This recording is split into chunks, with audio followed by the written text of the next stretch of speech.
God is giving you authority over the narcissists who tried to dominate your life. Not someday, not symbolically. Now. This is not about revenge. This is not about pride. This is not about ego rising. This is about spiritual position being restored.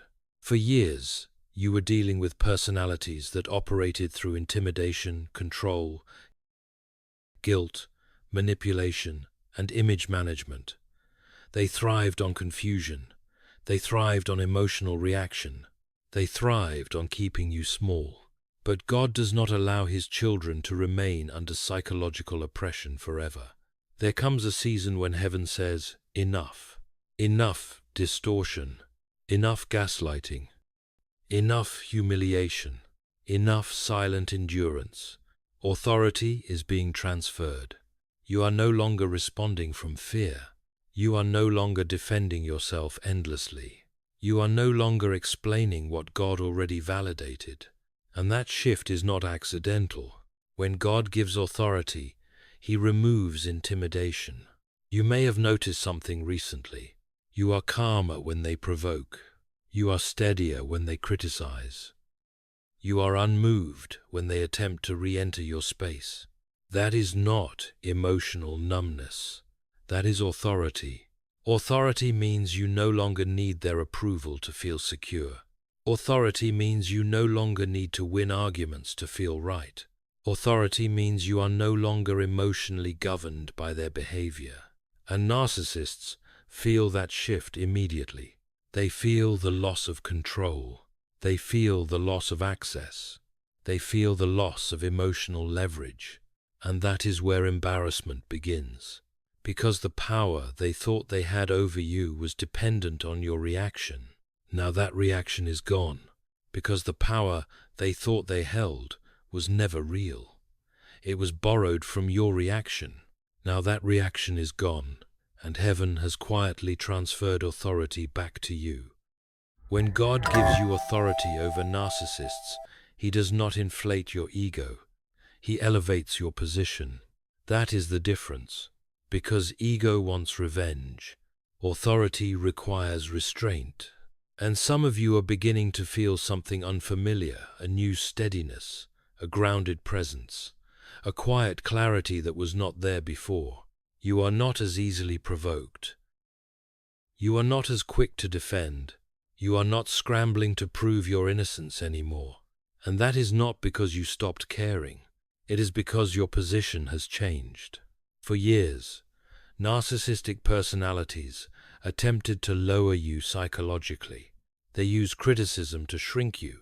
They used comparison to destabilize you. They used guilt to keep you compliant. They positioned themselves above you morally, emotionally, sometimes even spiritually. But God never intended for you to remain under manipulation. There is a season in a believer's life when heaven restores spiritual posture, not loudly, not theatrically, but decisively. You begin to see clearly. You begin to recognize patterns instantly. You begin to discern manipulation without confusion. And that discernment is elevation. The narcissist notices it. They notice you are no longer seeking their validation. They notice you are no longer chasing resolution. They notice you are no longer afraid of losing them. And here is where their embarrassment deepens. Because narcissists depend on imbalance. They feel powerful when you are uncertain. They feel superior when you are explaining yourself. They feel dominant when you are defending your character. But now, you stand differently. You answer briefly. You disengage calmly. You do not over-explain. You do not panic when they withdraw. That composure unsettles them. Not because you attacked them, but because you no longer orbit around them. And when someone realizes they are no longer the center of your emotional gravity, something destabilizes inside them. They sense the shift in hierarchy. They feel it. They may not verbalize it. They may try to hide it. But internally, they recognize something has changed. You are no longer beneath their psychological pressure. You are above it. That is what divine authority looks like. It is not loud dominance. It is unshakable presence. When Christ stood before accusation, he did not match aggression with aggression. His authority was evident because he did not need to prove it. And when God elevates you over narcissistic influence, something similar happens. You no longer need to win arguments to feel secure. You no longer need public validation to feel justified. You no longer need them to admit wrongdoing in order to move forward. Your confidence is no longer tied to their acknowledgement. And that is deeply threatening to someone who once controlled the emotional temperature of every interaction.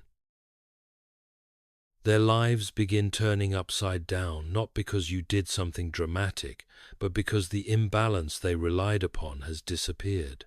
They used to feel taller when you felt small. Now you stand at equal height, and they do not know how to function without elevation over someone else. That is why embarrassment surfaces, because elevation exposes insecurity. When you rise quietly, without bitterness, without public retaliation, without vindictiveness, it forces them to confront something uncomfortable. They misjudged you. They underestimated your endurance. They assumed your silence meant weakness, but your silence was preparation. And now God has repositioned you, not to humiliate them, but to free you from psychological subordination. That is what authority is. It is the removal of intimidation. It is the removal of fear. It is the removal of internal trembling. And once that trembling is gone, the narcissist feels exposed, because what once worked no longer works. What once provoked you no longer touches you. What once controlled you now falls flat. And when control fails repeatedly, embarrassment begins to grow. Narcissists are embarrassed because they lost control. There is a kind of embarrassment that does not show on the face. It does not blush. It does not apologize. It does not confess. It hardens. When a narcissist realizes they have lost control over you, something fractures internally. Control was never just behavior for them. It was identity. They believed they understood you. They believed they could predict you. They believed they could push you, and you would bend, withdraw, and you would chase, accuse, and you would defend, silence, and you would panic. That predictability gave them comfort. It gave them superiority. But now you are no longer predictable. You do not respond on cue. You do not rush into emotional explanation. You do not fight to correct every distortion. You do not tremble at their withdrawal. And that is humiliating for someone who once prided themselves on controlling emotional outcomes. Embarrassment begins when control collapses. For years, they positioned themselves as the stronger one, the smarter one, the more composed one. They built a narrative in which you were overly sensitive, overly emotional, overly reactive. But now, you are calm, and they are unsettled. You are measured, and they are agitated. You are quiet, and they are restless. That reversal exposes something they cannot tolerate. They misjudged you. They thought your patience was weakness. They thought your silence was fear. They thought your forgiveness was naivety. But what they failed to recognize was endurance. Endurance under manipulation. Endurance under misrepresentation. Endurance under spiritual pressure. And when that endurance matures into clarity, the narcissist feels exposed, not publicly, internally, because their tactics no longer work. They may attempt escalation, a sharper tone, a stronger accusation, a more dramatic withdrawal, a sudden attempt to charm. But when those attempts fail, when they meet your composure instead of chaos, something destabilizes in them. They begin to feel small. And for someone who constructed their life around appearing superior, that feeling is intolerable. This is where embarrassment deepens. They remember how they treated you. They remember the dismissiveness, the condescension, the subtle humiliation, the times they made you feel inadequate. And now, in the quiet of their own thoughts, they sense something uncomfortable. You are no longer beneath them.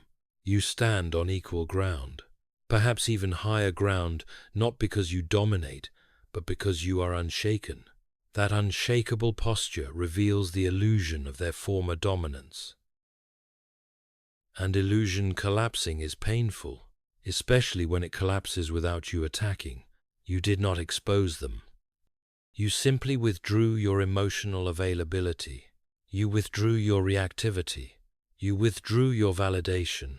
And suddenly, they must stand without the mirror they used you to be. Narcissistic personalities rely heavily on reflection. They measure themselves by how others respond.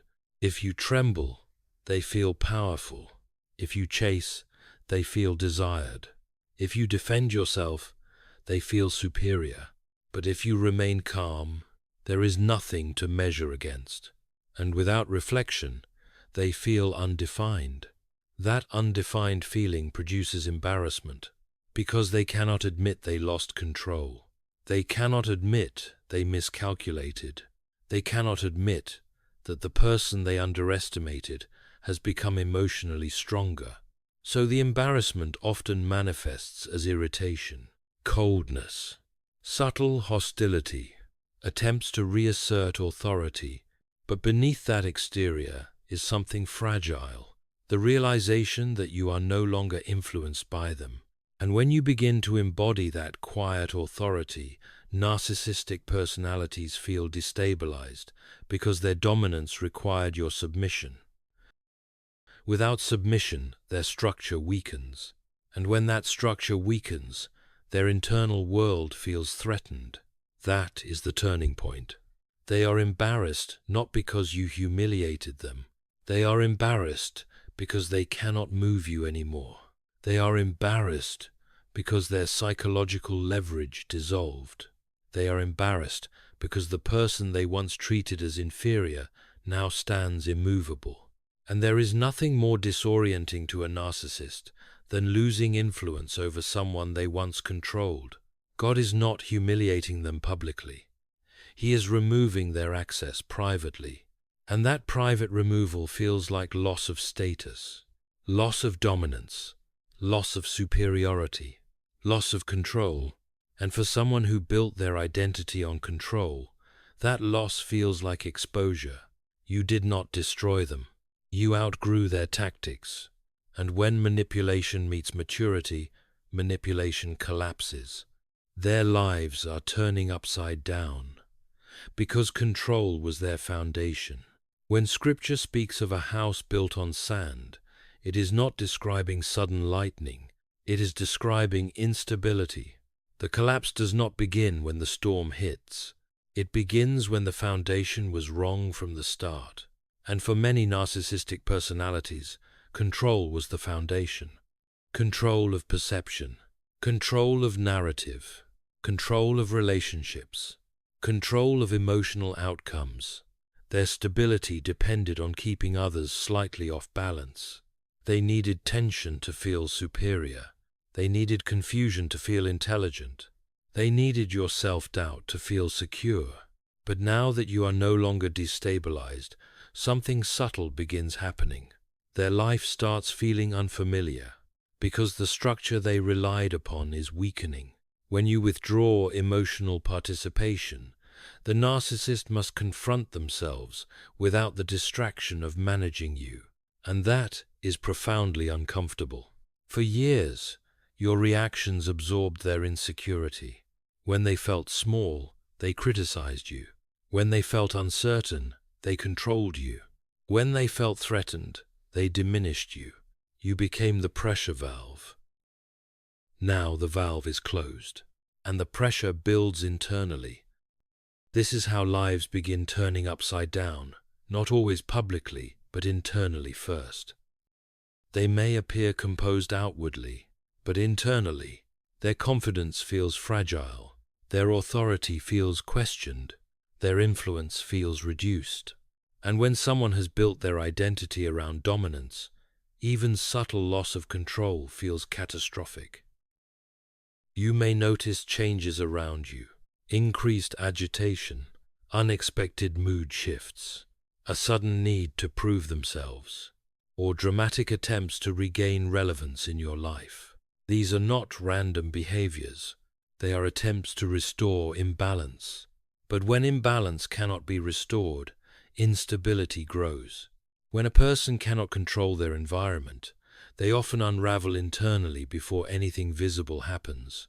The turning upside down is rarely theatrical at first. It is structural.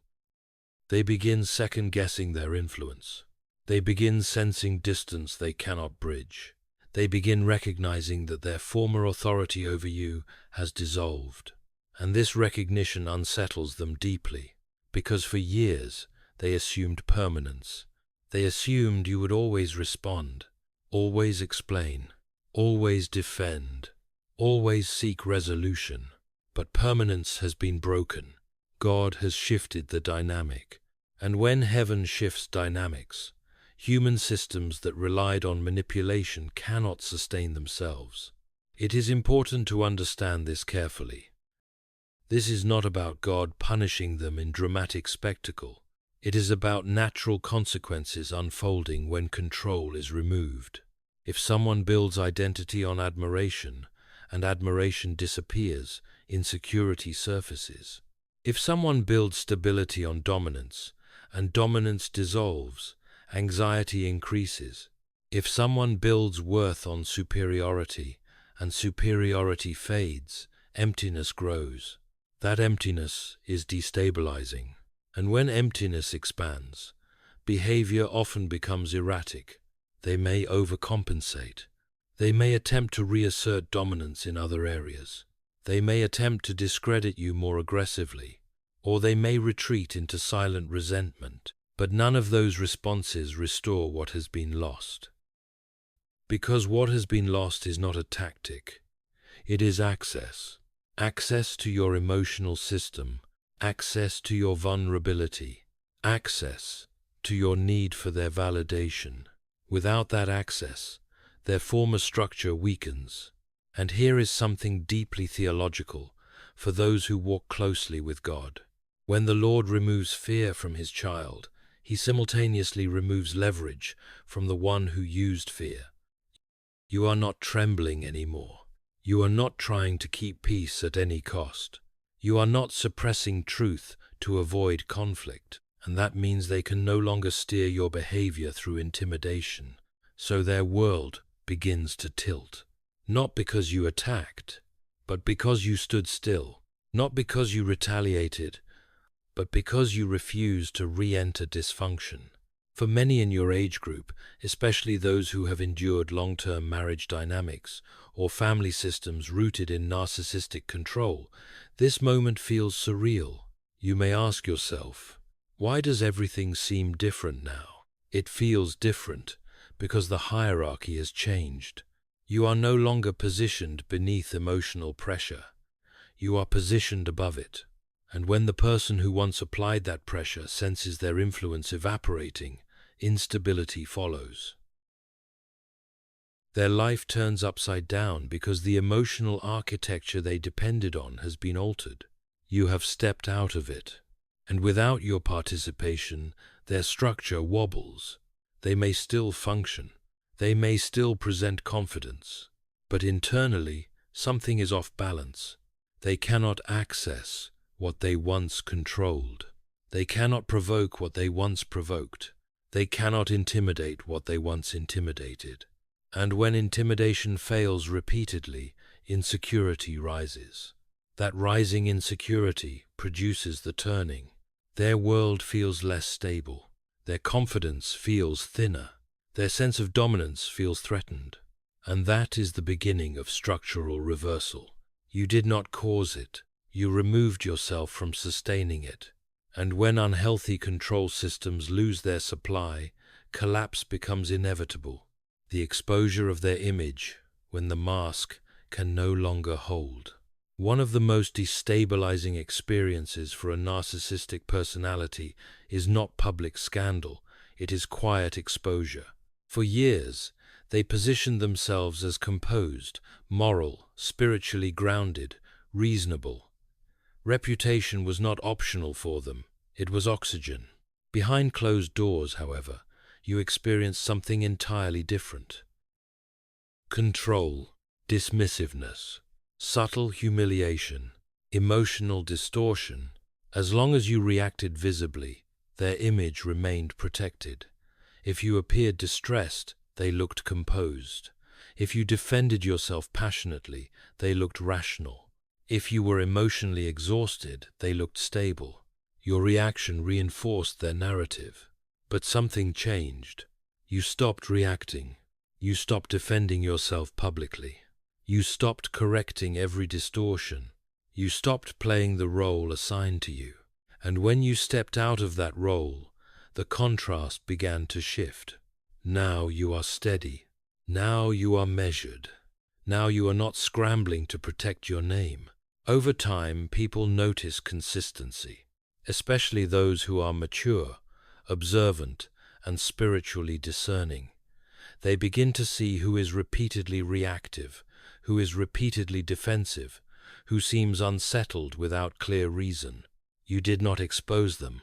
You simply became calm, and calmness removes camouflage. Without your emotional turbulence to contrast against, their composure does not appear as impressive. Without your visible distress, their stability does not stand out the way it once did. Image requires comparison. When comparison disappears, evaluation begins. This is where embarrassment grows internally. They sense the subtle shift in perception. They may feel that fewer people automatically assume their side. Fewer unquestioned affirmations. Less effortless admiration. They cannot easily articulate what changed, but they know something did. They can no longer rely on you to be the unstable backdrop that makes them look superior.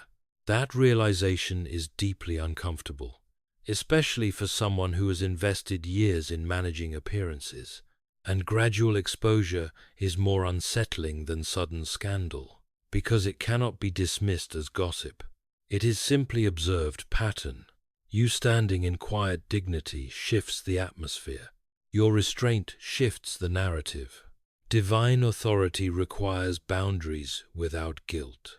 One of the clearest signs that God is giving you authority over narcissists is this. You begin setting boundaries and you stop feeling guilty about it. You were taught to forgive, to endure, to be patient, to turn the other cheek. But patience was never meant to be permanent submission. Forgiveness was never meant to grant unlimited access. Grace was never designed to eliminate wisdom. Divine authority changes how you understand these things. You begin to see that protecting your peace is not rebellion. It is stewardship. You begin to understand that saying no is not cruelty.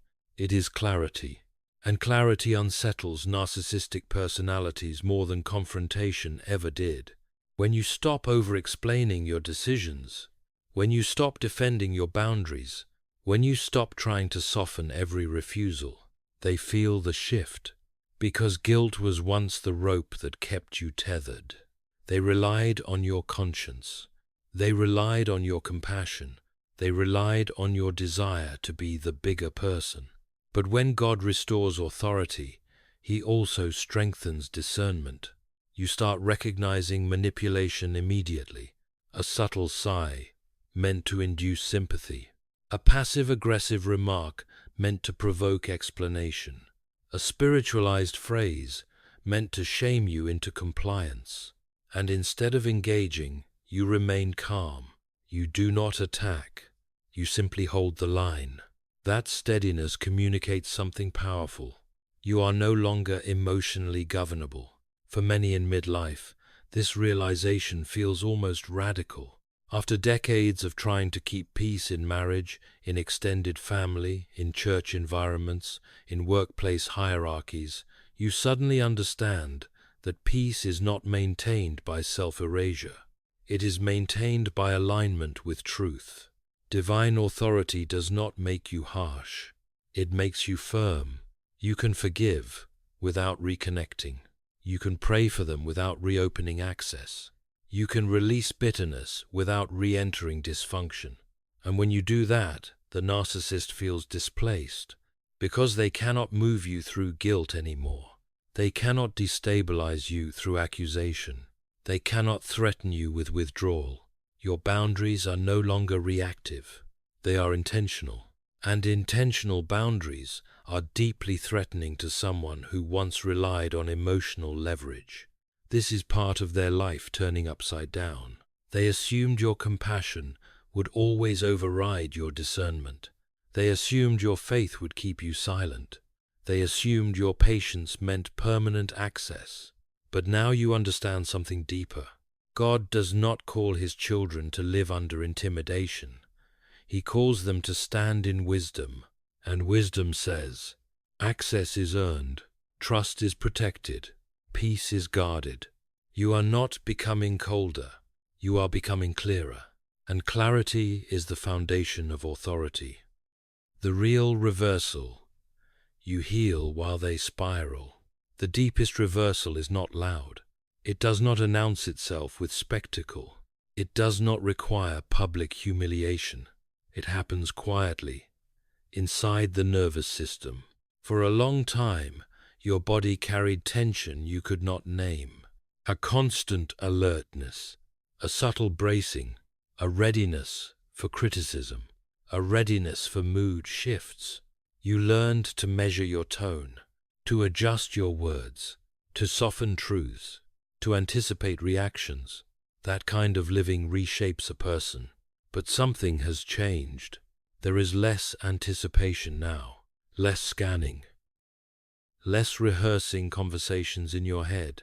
The emotional air feels different. You are not trying to manage someone else's instability anymore. And the moment you stopped carrying it, it had to return to its source. That is the spiral. When projection no longer lands, it rebounds. When manipulation no longer hooks, it exhausts the one casting it. The chaos you once absorbed is now uncontained. You are steady because you stepped out of the pattern. They are unsettled because the pattern no longer functions. There was a time when their moods defined the atmosphere. If they were tense, everyone felt it. If they withdrew, you felt urgency. If they criticized, you felt correction. Now that emotional gravity has weakened. You are no longer orbiting their reactions. And when someone loses emotional gravity over another person, they feel smaller, even if they would never admit it. The spiral is not always visible. It looks like restlessness. It looks like irritation without cause. It looks like attempts to provoke response. But beneath that is something more uncomfortable. Loss of influence. They cannot regulate themselves through controlling you anymore. They cannot stabilize themselves by destabilizing you. And when that mechanism fails, instability surfaces. Meanwhile, something in you has strengthened. You are no longer rehearsing what you should have said. You are no longer replaying conversations at night. You are no longer seeking closure from someone incapable of giving it. That stillness is healing, and healing shifts power. Not power over someone, but power within yourself. You are no longer emotionally penetrable in the same way. Their words do not land as deeply. Their silence does not shake you. Their withdrawal does not threaten you. When the one who once trembled becomes steady, the one who once dominated feels displaced. That displacement is disorienting. Because the hierarchy they relied upon dissolved. You did not overthrow them. You withdrew participation. And when participation ends, unhealthy systems weaken. This is the real reversal. You are not rising because they are falling. You are rising because you are no longer carrying what was never yours. And when weight is removed, posture changes. That change in posture is what unsettles them most. In the end, The authority God gives you over narcissists is not the authority to dominate. It is the authority to remain undisturbed. That is the gift, not revenge, not public vindication, not watching someone collapse, but walking forward without trembling. For a long time, your emotional world may have revolved around someone else's instability. Their moods shaped the room. Their approval shaped your confidence. Their withdrawal shaped your anxiety. Now that cycle has been broken, and the real blessing is not that their life feels unsettled. The real blessing is that yours no longer does. Authority, in its purest form, is inner governance. It is the ability to choose calm when provoked. It is the ability to hold boundaries without rage. It is the ability to forgive without re-entering harm. That kind of authority changes the trajectory of your later years. It protects your health. It protects your clarity. It protects your peace. You no longer wake up strategizing how to avoid conflict. You no longer spend evenings replaying conversations. You no longer measure your worth through someone else's shifting opinion. That is freedom. And freedom is the evidence that God has restored your position. Their embarrassment is temporary. Their instability is structural. But your stability is sustainable. You are not called to monitor their downfall. You are called to maintain your alignment. And when you stand aligned, calm, clear, unmoved, you carry something they never possessed, peace that cannot be manipulated. That is the true authority, and that is what remains long after the noise fades.